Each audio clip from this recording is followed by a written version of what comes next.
안녕하세요. 이번 쿠아이 학예 컨퍼런스 최종 발표에서 경영경제 A팀의 발표를 맡게 된 강여운입니다. 저희는 이번에 산업통상자원부에서 주관한 공공데이터 활용 비즈니스 아이디어 공모전 출품작을 컨퍼런스 발표에서 이야기해보고자 합니다. 그럼 발표 시작하겠습니다. 우선 저희는 다음과 같은 구성원으로 구성되어 있습니다. 모두 공통적으로 경영학과를 전공 중인 동시에 데이터 분석에 관심이 있는 학생들로 구성되어 있습니다. 2019년 기업 규모별 국내 수출입 기업 숫자는 2018년 대비 증가했지만 이들 가운데에서 중소기업만 무역수지 적자를 면하지 못했습니다. 중소기업 수출 기업체 수는 94,529개로 전년 대비 1.1% 증가하였고 수출 규모는 998억 달러로 전년 같은 기간과 비교해 3.5% 감소했습니다. 이러한 결과는 기업 규모별로 상이한 정보력의 차이와 이에 따른 대응 전략의 부족이라고 예측할 수 있습니다.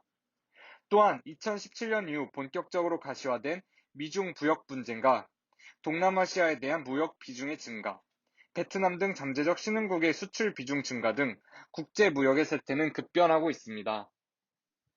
또한 코로나19로 인한 팬데믹 상황 등 국제 무역에 큰 변수로 작용하는 특수한 상황이 도래할 경우 기존의 무역 상황에 대한 경험적 대응은 더 이상 유효하지 않을 것으로 보입니다.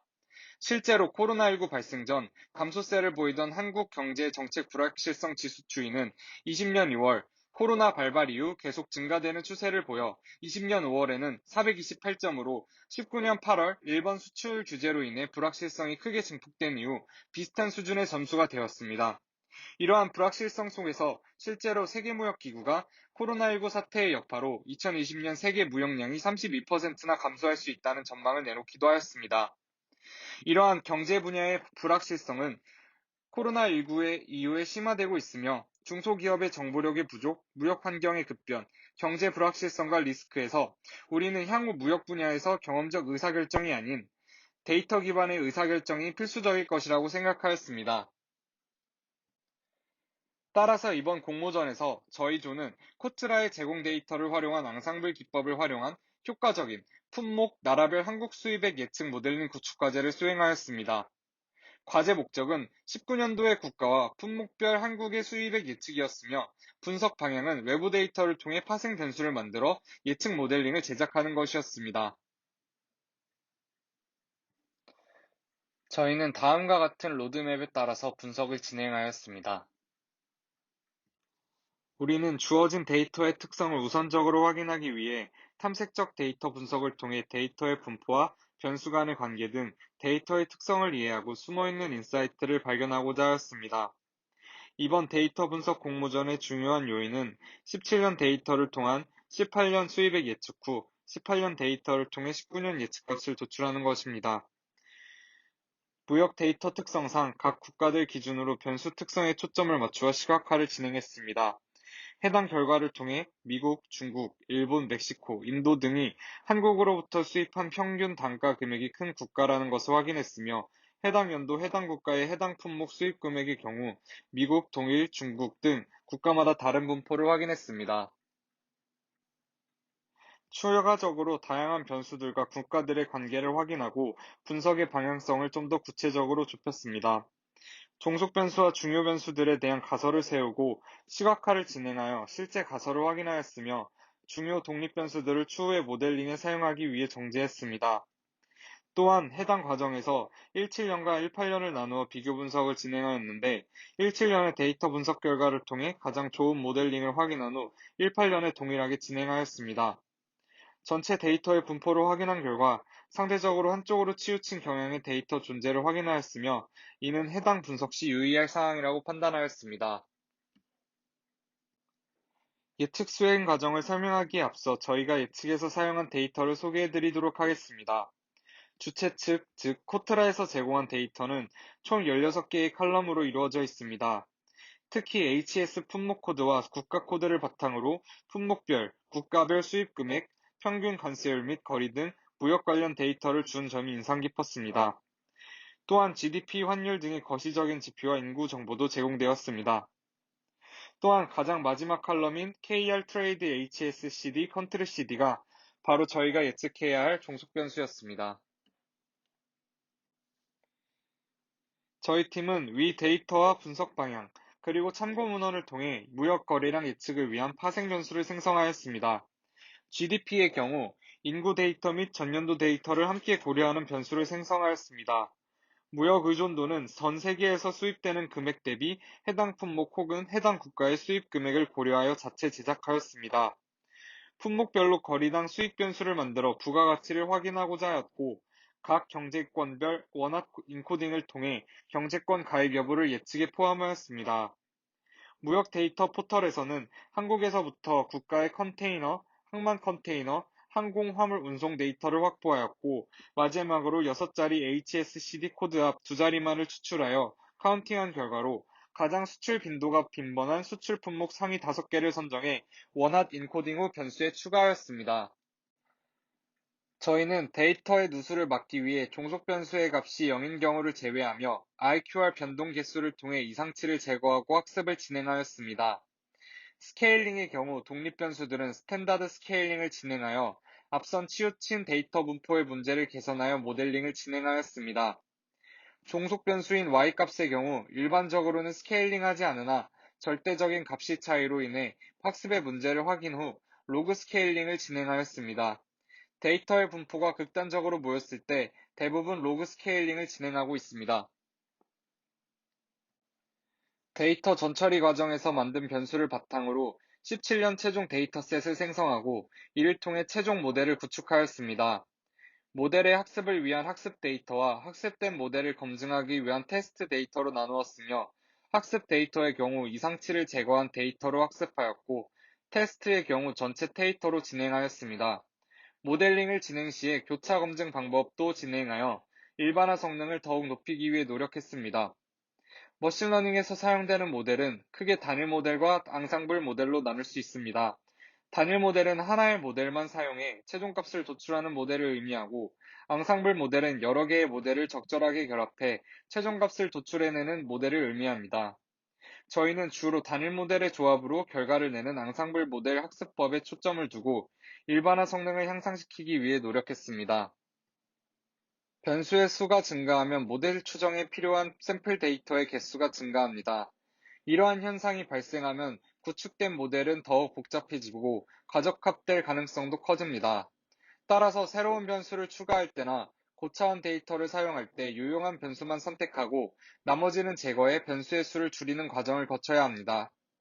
이렇게 유용한 변수를 찾는 방법을 변수 선택이라고 하며, 이 과정을 통해 모델이 간단해지고 일반화 성능을 높일 수 있습니다. 변수를 선택하는 방법으로는 일변량 통계, 모델 기반 선택, 반복적 선택이 있습니다. 우리는 기본 트리 모델을 가지고 변수들을 하나씩 넣고 제거하면서 변수들의 조합을 찾는 A/B 테스트를 주로 활용했습니다. 3개의 모델별로 모두 선정한 후 각 모델을 기반으로 한 변수 선택을 각각 리스트에 저장하였습니다.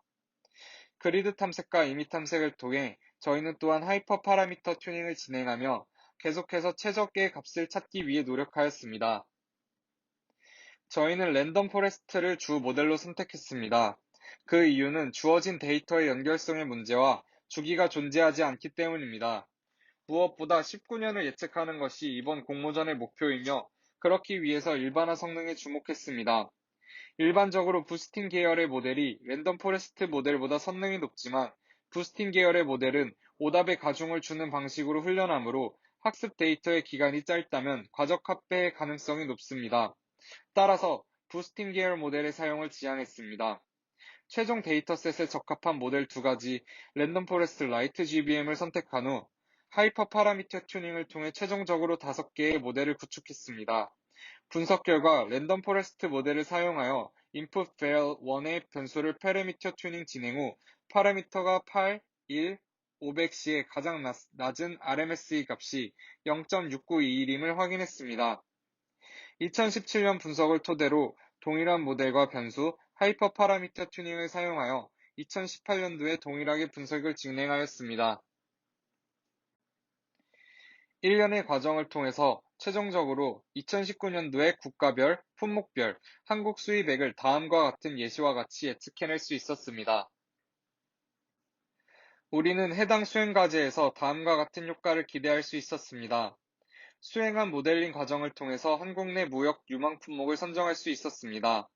실제로 저희의 예측 과정에서 2018년 대비 19년 수출액 증가가 큰 품목 코드를 시각화했을 때 다음과 같은 결과를 볼 수 있었고, 유의미한 변화가 관측된 HS 코드 앞자리는 71, 3560 등이었습니다. 해당 품목의 상세적인 종류들은 해당 표와 같이 세분화할 수 있었습니다. 이러한 결과는 해당 모델을 통해서 차후 년도에 수출액이 증가할 품목을 미리 선정할 수 있다는 것이며, 이는 해당 품목이 주로 수출되는 국가 정보, 해당 국가와 우리나라의 우호 정도, 정치적 안정성 등의 정성적 지표를 추가적으로 활용하여 단기적인 한국 유망 품목 선정의 지표로서 활용할 수 있을 것입니다. 또한 일련의 결과 도출과 해당 모델을 통하여 중소기업의 무역업 진출 의사결정 판단에 도움이 될 것입니다. 중소기업 및 신생무역업 회사에서 단기 예측을 진행한다면 자사의 제품이 어느 국가에서 얼만큼의 규모와 시장 경쟁력이 있는지 손쉽게 예측할 수 있을 것입니다. 이는 풍부한 데이터와 정보를 바탕으로 자사의 상품에 대해 컨설팅을 진행하는 대기업과 경쟁할 수 있는 수단이 될 것이며, 분석 결과를 토대로 해당 기업은 시장성을 확인한 후 시장성이 큰 국가를 상대로 주 수출 루트를 마련하고 해당 제품의 바이어를 상대로 영업을 진행하는 전략을 사전에 설립할 수 있을 것입니다. 마지막으로 해당 모델을 통해 무역산업 구조 파악 및 정부 정책의 근거가 될 것입니다. 해당 과제를 통해서 짧은 미래의 우리나라의 산업 구조에 대해 예측이 가능할 것입니다. 실제로 2019년 예측 결과에 따르면 85, 84, 90, 39 등의 HS 코드 순서로 산업 구조를 이룰 것이라는 것을 확인할 수 있습니다. 그리고 이러한 우리나라 산업 구조에 대한 예측을 통해 우리나라 무역 산업의 변화 방향성을 미리 예측해 관련된 행정 및 정책 수립을 데이터 기반으로 한 데이터 드라이븐 의 의사결정을 통하여 효과적이고 정확한 선제 대응이 가능할 것입니다. 빅데이터는 이제 대다수의 분야에서 효율적인 의사결정을 돕는 도구로 자리매김했습니다. 이러한 변화의 흐름과 무역업의 증가하는 불확실성은 무역 또한 데이터 기반 의사결정 과정이 더욱 중요해지는 추세를 가져왔습니다. 실제로 코트라에서는 작년 3월부터 국내 최초 무역 빅데이터 플랫폼을 오픈하고 10억 건의 데이터 활용 AI를 개발하여 비대면 수출과 대체 시장 발굴에 나섰습니다. 무역에 있어서 각종 기업들의 데이터 기반 의사결정 과정은 향후 한국의 무역 경쟁력과 직결하는 문제입니다. 이러한 부분에 있어서 다양한 연구와 시도는 계속되어야 합니다. 저희가 수행한 앞선 과제들 또한 이와 같은 무역 트렌드에 있어서 아주 적은 영향력이라도 있었으면 하는 바람과 함께 발표를 마치겠습니다. 이상으로 경영경제 A팀이었습니다. 감사합니다.